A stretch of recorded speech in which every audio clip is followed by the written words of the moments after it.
República Federativa do Brasil seja parte. Então, para esses grandes humanistas, os tratados internacionais que o Brasil, que versavam sobre direitos humanos, que o Brasil fazia parte, quando da entrada em vigor da nossa Constituição, por esse parágrafo 2º, já seriam equiparados a normas constitucionais. E, olha o parágrafo 1º.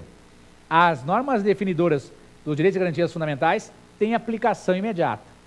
Então, perceba, para esses humanistas, a professora Flávia Pevezan, o professor Antônio Augusto Cansado Trindade, entre outros grandes humanistas, já entendiam, né, que o bloco de constitucionalidade já existia quando da entrada em vigor da nossa Constituição. Por quê? Os tratados internacionais sobre direitos humanos, que o Brasil fazia parte, seriam elevados à condição de emenda constitucional. Agora, aqui entre nós, esse posicionamento era um posicionamento vencido. O Supremo Tribunal Federal entendia que os tratados internacionais sobre direitos humanos, que o Brasil fazia parte e que faz parte, até a entrada em vigor da Constituição, seriam equivalentes a normas infraconstitucionais, como se fossem leis ordinárias. Porém, avançando, o Supremo Tribunal Federal, julgando, dentre vários, 2 habeas corpus e um recurso extraordinário, o mais famoso é o recurso extraordinário 466-343, entendeu que os tratados internacionais sobre direitos humanos são normas supralegais, acima das leis, mas abaixo da Constituição, mas continua sendo norma abaixo da Constituição. Então, aqui entre nós, para finalizarmos esse nosso bloco, quando se fala em bloco de constitucionalidade, eu tenho claramente hoje que com o parágrafo 3º do artigo 5º foi-se admitido, inclusive, constitucionalmente, o bloco de constitucionalidade. Ok? Encerramos esse bloco, que é o tema do dia, e vamos avançar para o próximo tema, que é Pergunte ao Professor. Vamos lá?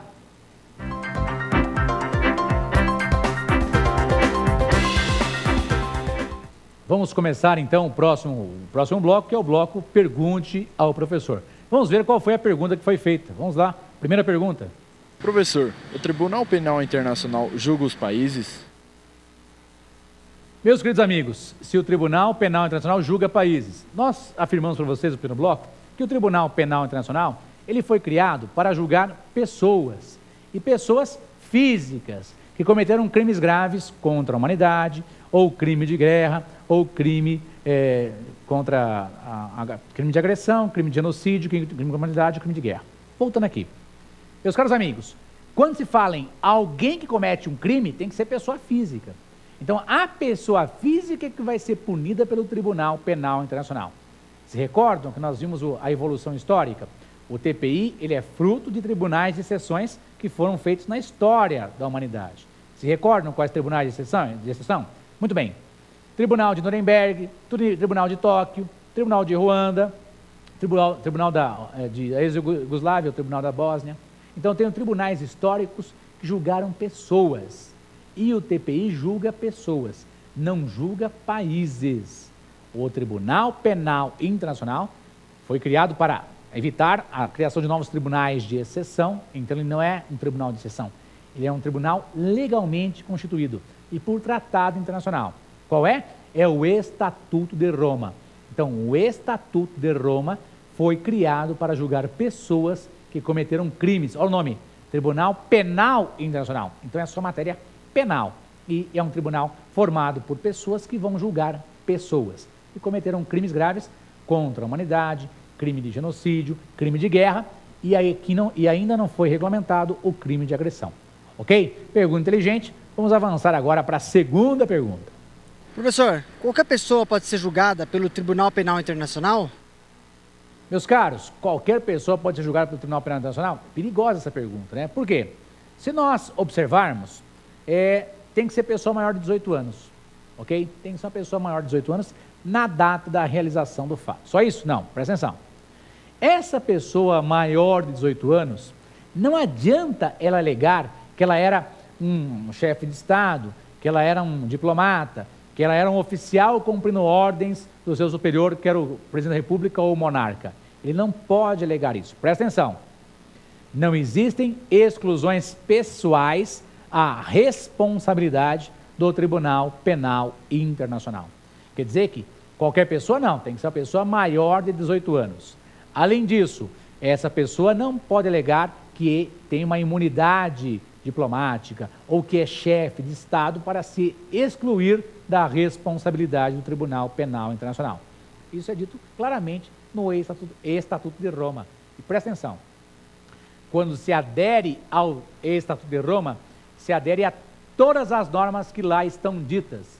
E lá estão ditas que se vai julgar, serão julgadas pessoas maiores de 18 anos, que os crimes são imprescritíveis e que não adianta você alegar uma exclusão uma exclusão pessoal para se furtar, para se tentar se desvencilhar da responsabilização aplicada pelo Tribunal Penal Internacional. Questão inteligente, vamos ver a próxima.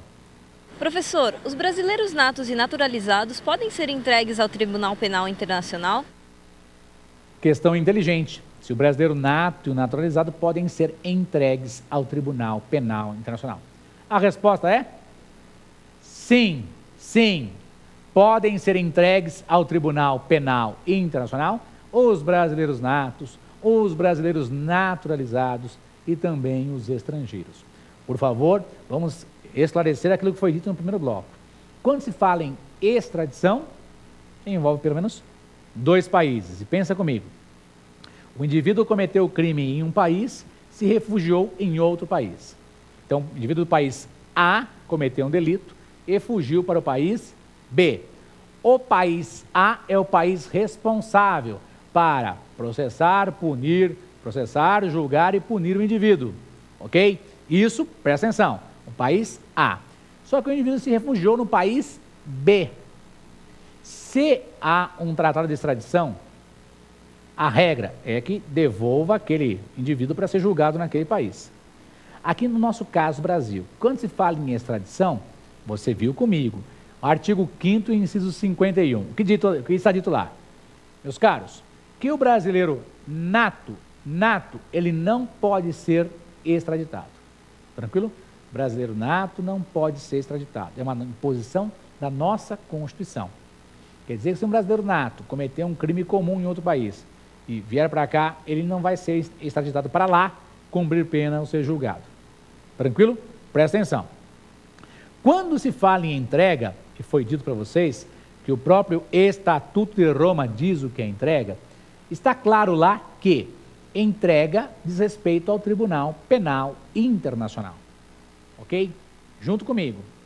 O Brasil deve entregar, tanto faz brasileiro nato, ou naturalizado, ou estrangeiro que vem aqui se refugiar.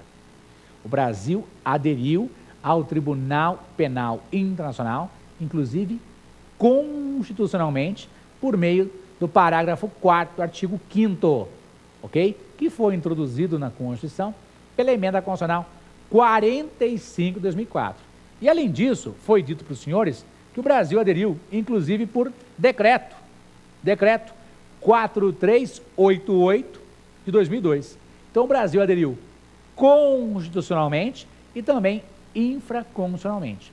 Não se esqueça que, quando se fala em extradição, 2 países. O Brasil não vai extraditar brasileiro nato.